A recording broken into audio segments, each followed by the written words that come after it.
ప్రకాశం జిల్లా ఏర్పడ్డాక తొలిసారిగా భారత కమ్యూనిస్ట్ పార్టీ రాష్ట్ర మహాసభలు ప్రకాశం జిల్లా ఒంగోలు నగరంలో మరి జరుగుతున్న నేపథ్యంలో పెద్ద ఎత్తున మరి అన్ని జిల్లాల నుండి కార్మికులు, శ్రామికులు, పేద వర్గాలు అందరూ మరి ఒంగోలుకు రాబోతున్నారు. దాదాపు 25,000 మంది పైగానే మరి ఈ ఒంగోలు నగరంలో వాళ్ళ బాధలు, వాళ్ళ గాథలు, వాళ్ళ కష్టాలు చెప్పుకోవడానికి, కమ్యూనిస్ట్ పార్టీ నాయకులకు వివరించడానికి మరి వారందరూ రాబోతున్నారు. ఈ మహాసభల జయప్రదం కోసం ప్రజా కళాకారులంగా మేము కూడా మరి పేదలకు వివరించడానికి ఈ రోజు నుండి 16వ తేదీ వరకు జిల్లా వ్యాపితంగా మా కళాకారులు మరి ప్రకాశం జిల్లా అనేక సంవత్సరాలుగా మరి ప్రకాశం జిల్లాలోనా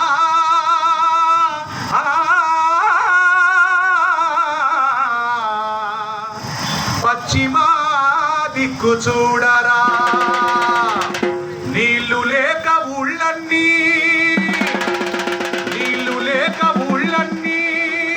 వీళ్ళు పడ్డ ప్రాంతమండి ప్రకాశం జిల్లాలోన.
అందిస్తారని చెప్పేసి తెలియపరుస్తూ మరి కార్యక్రమం ముందుకు సాగుతుంది.